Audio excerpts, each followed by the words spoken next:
Pessoas, última parte do nosso vídeo sobre Platão, quero falar com vocês um pouco sobre o mito de Her, que é a continuidade dessa lógica do mito do Anel de Giges e da Alegoria da Caverna, não continuidade de história, mas de lição, da mensagem que está por detrás da história. Essa é uma outra narrativa consagrada da mitologia grega que diz respeito a um elemento ressignificado por Platão, em que ele defendia a existência da alma e a existência de uma espécie de purgatório, onde as almas deveriam passar por um processo de purificação, e esse personagem estaria ocupado com essa função.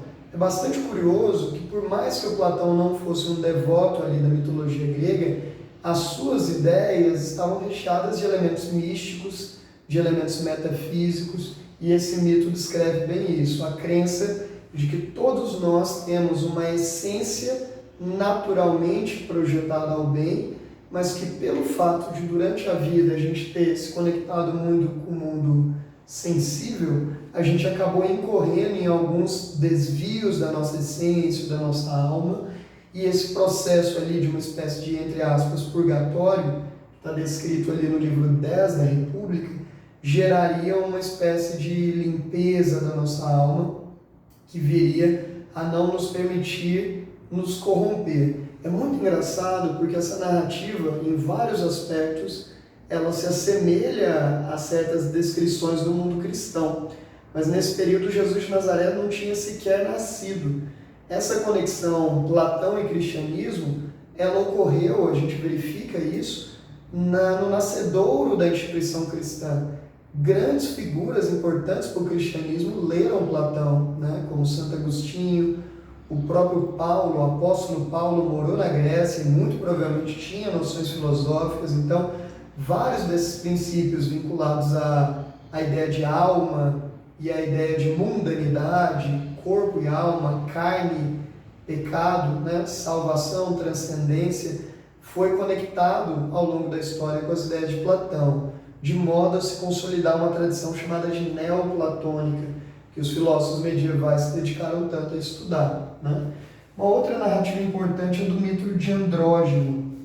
Andrógeno era um personagem da mitologia grega que era anterior ao próprio ser humano e era um ser dotado de 2 cabeças, 4 braços, 4 pernas, uma figura cheia de virtudes, uma figura cheia de qualidades, a ponto de causar até ciúme nos deuses.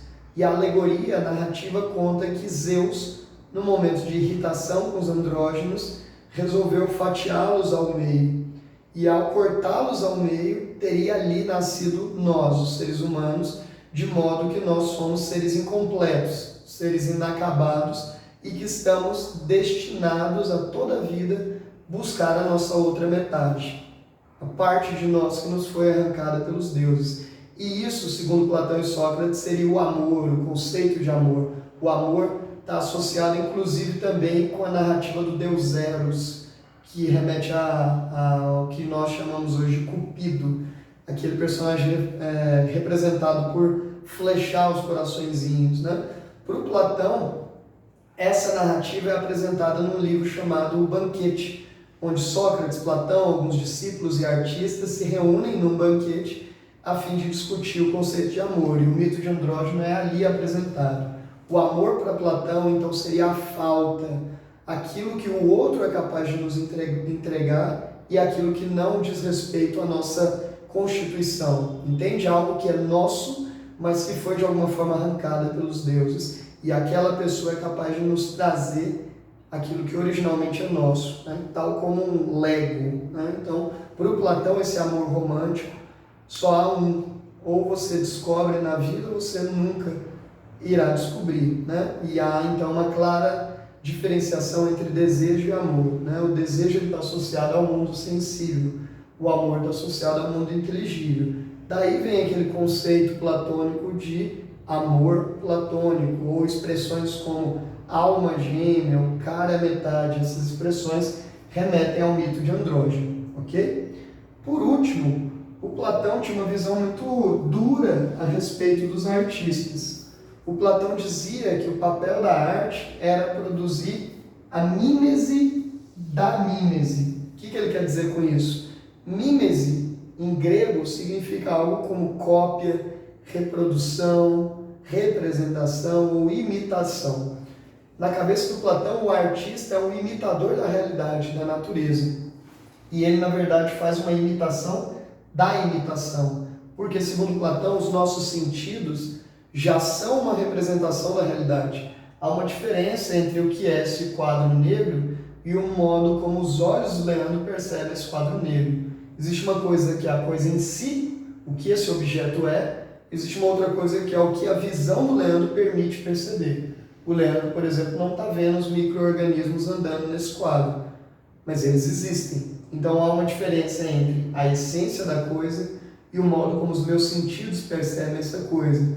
Os meus sentidos já são miméticos e o artista utiliza os seus sentidos, seja lá qual for, para representar o mundo. Então ele é um copiador da cópia e, portanto, o artista nos mantém distantes da realidade. A gente deve afastar os artistas da vida política. O Platão defendia isso. O papel das artes é de nos conectar com as emoções, com os afetos, com a irracionalidade, com o sentimento, e nunca com a razão, e nunca com a vida política. O espaço da vida política deve ser destinado ao filósofo, segundo Platão, né? Com isso a gente consegue finalizar a nossa discussão aqui bem introdutória, né? Só para te direcionar em relação à sua leitura, a eventuais mapas mentais, para conduzir um bom estudo de filosofia, tá bom? Então por hoje é só e a gente se vê em breve. Tchau, tchau.